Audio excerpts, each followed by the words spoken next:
আছেন, আরেকজন জাজেস আছেন। আপনি কোনটা শিখে আসছেন? রাগ। সব রাগ? আপনি রাগী লোক? সবটাই প্রেম করছেন কয়টায় পর্যন্ত? ছিল, কিছু হয় নাই। দুইটা। জি। তখন ম্যামকে বললেন যে তুমি এক কাজ করো চুমকি ম্যাম, আপনি হচ্ছে এর গার্লফ্রেন্ড হন, তুমি ডবল টাইমিং করেছো, করে ধরা খেয়েছো। আর তুমি ধরা খেয়ে এখন ম্যামকে কিভাবে তুমি কনভিন্স করবা, মাপ চাবো, ওই জিনিসটা করে দেখাও।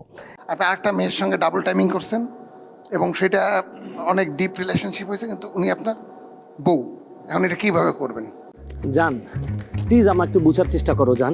আমি সত্যি আমি লজ্জিত। আমি বুঝতে পারি আমি তোমাকে ভালোবেসে ফেলেছিলাম। প্লিজ রাগ করো না, প্লিজ আমার কথাটা একটু শোনার বোঝার চেষ্টা করো। আমি সত্যি আমি এইভাবে করতে পারি নাই। আমি তোমাকেই ভালোবাসি, সত্যি বলছি। আমি ওর সাথে আমার কেমনে হয়ে গেছে, কিন্তু আমি তোমাকেই ভালোবাসি। যা বেটা, ফকিন্নির সাথেই থাক যা। প্লিজ প্লিজ প্লিজ প্লিজ এরকম করো না, প্লিজ করেন প্লিজ প্লিজ। আমি কান যা ধরছি, বেটা, ফকিন্নির সাথে থাক। প্লিজ প্লিজ আমি পায়ে পড়ছি, আমাকে একটা বার মাফ করে দাও প্লিজ, আমাকে একটা বার মাফ করে দাও। আমি পায়ে পড়ছি তোমার। তুমি মারবা, তুমি মারো, আমি গাল বাজি, মারো মারো মারো, সমস্যা নাই। তাও তুমি তুমি আমার ইয়েস কার্ডটা দাও, দিয়ে দেন, ইয়েস কার্ড দিয়ে দেন। ভাই তাড়াতাড়ি যান। Thank you. অভিনয় কিন্তু বেশ খারাপ, এবং আপনি বলেন যে সেটার নাম বলেন না, আপনি জান না আসলে বলেন। না না ঠিক আছে, হ্যাঁ, প্র্যাকটিস সুন্দর, করেন, যান, ভালো হবে। ভালো হবে। ওকে, থ্যাংক ইউ।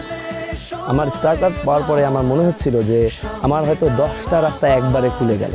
এতটা কষ্টের দিন, এতটা স্বপ্ন নিয়ে আশা বেঁধে বুকে বেঁধে ঢাকা শহরে এসেছি। হ্যালো রিয়া, কেমন আছো তুমি? দুইটা মিনিট আমার কথাটা একটু শোনো। হ্যাঁ, আমি জানি আমার প্রতি তোমার আর সেই ইমোশনটা কাজ করে না। তুমি আমাকে দেখতে পারো না, সহ্য করতে পারো না। কথাটা একটু শোনো। আমার অভিনয়, ড্যান্স এবং আমি ফাইট জানি। মার্শাল আর্টে ইয়েলো বেল্ট পেয়েছি ছোটোবেলাতেই, স্কুল লাইফে। এবং আমার টাইম মেনটেন এবং খুব ইজিলি সবার সাথে মিশে যাওয়া, আমার মনে হয় এই জিনিসগুলো খুব হেল্প করবে আমার এই প্ল্যাটফর্মে একটা ভালো জায়গায় যাওয়া নিয়ে। হ্যালো স্যার, আসসালামু আলাইকুম। আপনি ভালো পারেন কি? Sir acting, dance, fight. হ্যাঁ, ড্যান্স, অ্যাক্টিং, ফাইট। অ্যাক্টিং কোথায় করেছেন? স্যার বরিশাল পঞ্চশিরি গ্রুপ থিয়েটার, আর এখন টুকটাক টিভি সিরিজে কাজ করা হচ্ছে স্যার। ঢাকাতে? জি স্যার। আচ্ছা, একটু অভিনয় করেন তো। ও সাথে তো মাথায় স্যার। তুমি কি জানো আমি তোমাকে কতটা ভালোবাসি? তুমি জানো তুমি আমার লাইফে কি? তুমি আমার লাইফে মধ্যরাতে এক কাপ চায়ের মতো, যে কিনা আমার পড়াশোনা